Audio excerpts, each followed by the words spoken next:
Olá, mulheres lindas e maravilhosas, mulheres seguidoras aí do canal Noiva Prudentes. Eu quero agradecer desde já o convite, né? Estou aqui ao convite da nossa irmã Érica, essa bênção de Deus que Jesus me apresentou aí, né? Tem pessoas que Deus nos apresenta e a bênção da nossa vida. Eu sou muito grato pela vida da irmã Érica, né? E poder estar aqui mais uma vez. Agradeço pela confiança e essa oportunidade de estar aqui compartilhando um pouquinho, né, das nossas experiências, daquilo que o Espírito Santo ministra ao nosso coração. Assim como todas vocês, né, que estão aí acompanhando, já deixaram a sua contribuição maravilhosa aqui. Todas são vasos, todas são escolhidas do Senhor e sempre tem algo para passar e nos acrescentar. E hoje eu estou aqui com essa oportunidade e sou muito grata a Deus pela vida da nossa irmã Érica. E principalmente com esse tema, né, tão maravilhoso, né? E todos os temas, né, que eu creio que Deus coloca no coração dela são temas abençoadores, né, para a nossa vida. E quando ela falou sobre esse tema, o sabor do fruto, né, eu já comecei ali a pensar, eu acho que com todo mundo, né, acontece isso, né, quando a gente recebe o tema, a gente já começa a se mover, a pensar, né, o que falar, o que o Espírito Santo vai tratar, porque primeiramente ele trata com a gente, né, a gente recebe primeiro, para depois poder passar. Então, isso é muito poderoso. E eu comecei ali a perguntar ao Senhor o que falar, né, sobre o sabor do fruto. E quando eu penso em fruto, né, eu comecei a pensar, o fruto é algo que precisa ser gerado, né? E quando se fala em gerar, eu penso em gerar com algo que é vida, né? Porque lembro, eu faço ali a comparação de nós mulheres quando geramos, né? Nós damos vida a um ser e todo o nosso corpo começa a se movimentar, todo o nosso corpo puxa ali, começa a puxar energia para dar vida, para dar vigor, para dar movimento a esse novo ser que está sendo gerado. Há todo um esforço. E quando se fala de gerar, também fala de processos, fala de fases. Porque quando a mulher está grávida, né? Eu me lembro quando eu estava grávida, cada consulta, né? Cada mês que ia passando, era uma fase diferente na vida daquele bebê lá dentro. E a gente acompanha, né? Ali com todo carinho, com as nossas ansiedades, né? Porque a gente fica imaginando como é que vai ser quando nascer, aquela coisa toda, mas a gente tem que esperar os processos, não adianta a gente adiantar, a não ser em alguns casos, né? Que acontece, às vezes nascer prematuro em si, mas o normal é que se espere, né, aquele tempo, né, de 9 meses. A gente sabe que ele está sendo gerado ali dentro e vai ter o tempo de nascer, o tempo de vir à luz, o tempo de você colocar nos braços aquele bebê.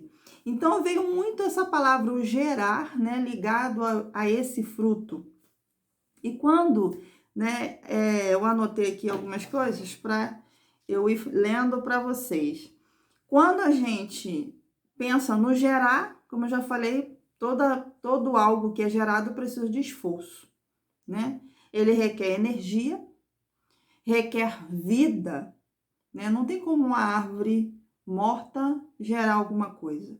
Precisa ter vida nessa árvore para que ela tenha energia, para que ela venha gerar. Precisa ter vigor, né? Para se gerar, precisa esperar o tempo, cada fase.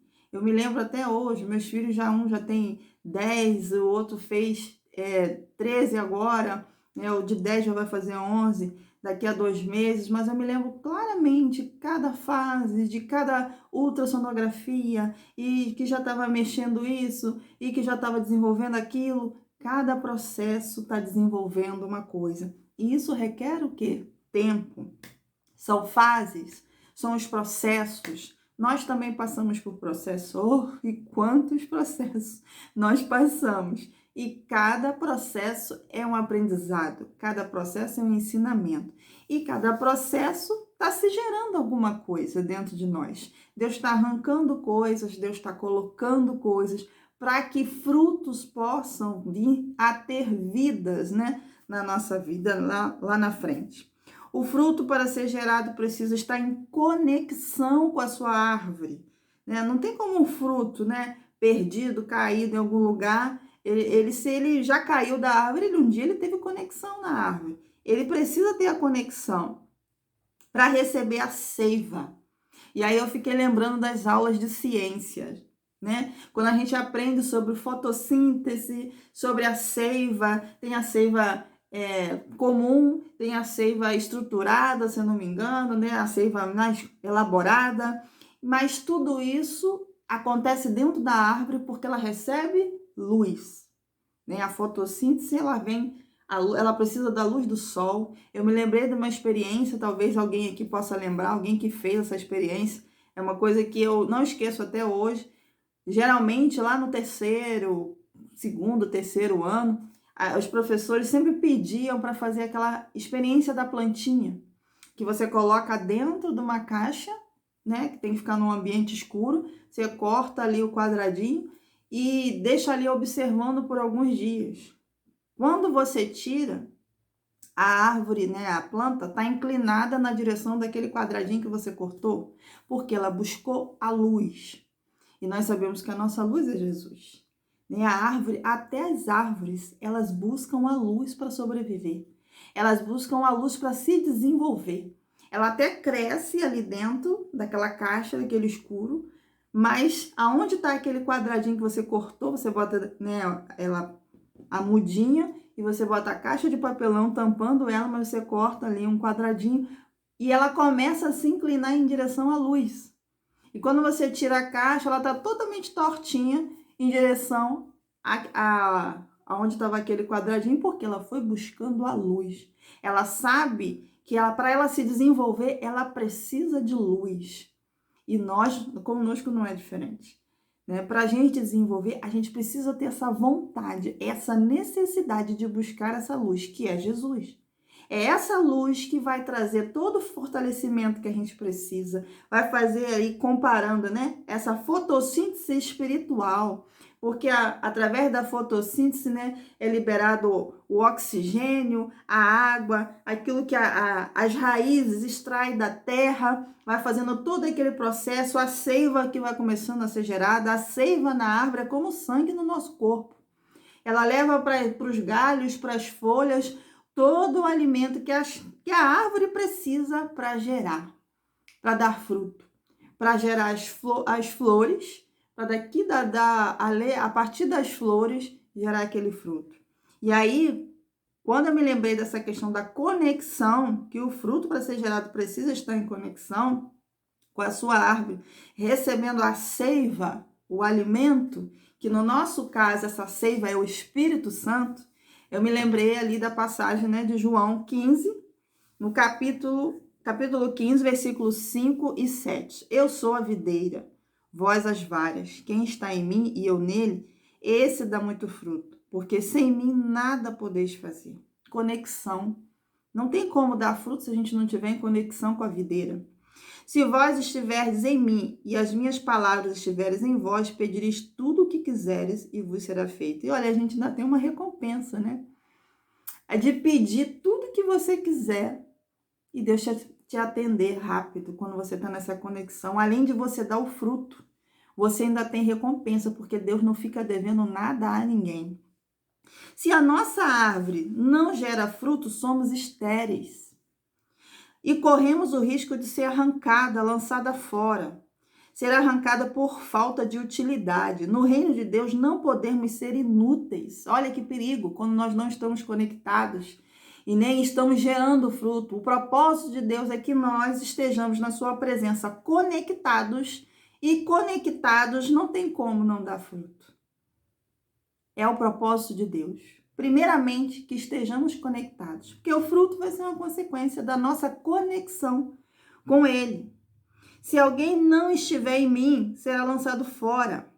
Aí o versículo 6 do capítulo 15 ainda de João. Se alguém não estiver em mim, será lançado fora como a vara e secará. E os colhem e lançam no fogo e ardem. Olha o perigo de não estar em conexão. Não é só de não dar fruto, é de ser descartado pelo próprio Senhor. Isso é muito perigoso e triste, né? Que Deus nos livre disso, que nós não venhamos experimentar esse descarte de Deus, só por não dar fruto, mas por não estar conectado com Ele. Assim como a figueira, que vive só com folhas, né? Aquela figueira lá, que nós vemos lá na passagem, né? Que Jesus foi lá procurar o alimento e ela não tinha fruto e ele lançou ali uma maldição e ela foi totalmente seca. Por quê? Ela vivia de aparência. Porque a figueira, primeiro aparece o fruto e depois vem as folhas, né? A árvore da figueira, ela é diferente. Na maioria dos casos, primeiro aparecem as flores para depois vir o fruto, né? Já no caso da figueira, ela brota o figo primeiro e depois vem as folhas. Então, automaticamente, se tem folha, é porque já tinha fruto. Mas quando Jesus chegou perto, ele não achou o fruto, ele só achou folha. É aquela história, né? De longe parece muito bonitinho, muito perfeito, as folhas estão até bonitas. Mas quando a gente chega perto, no conviver, no ouvir, o falar das pessoas, é que a gente vê que realmente, no comportamento, vai revelar se realmente há fruto ou não. Ou seja, às vezes, quando a gente não tem muito convívio, a gente vê a distância, é só aparência. As folhas estão até verdinhas, dá até sombra. Mas o reino de Deus não se baseia em sombra. Deus não nos chamou só para dar sombra. Deus nos chamou para dar fruto, e fruto é alimento. Então, a figueira estava só de aparência. Então, Deus não quer isso. Deus amaldiçoou e pode acontecer, como nós lemos aqui no versículo 6, a gente ser lançado fora. Deus não nos quer que sejamos só sombra ou aparência, né? Como eu já falei, com folhas bonitas, precisamos gerar fruto, alimento. Os nossos processos geram fruto para alimentar a outros, edificar a fé dos outros, ser referência de Cristo para outros, que possamos estar gerando fruto bom, doce e apreciável ao paladar. Fruto desenvolve sementes. Das sementes, há a multiplicação desse fruto. Quanto mais você compartilhar, transbordar desse fruto, esse alimento se multiplicará e alcançará novas vidas. Vai servir para quem está ao seu redor e a outros de longa distância. E diga-se de passagem que os de perto, né? O nosso próximo mais próximo é que tem que se alimentar desse fruto. Que é a nossa família, né? Quem é o nosso próximo mais próximo?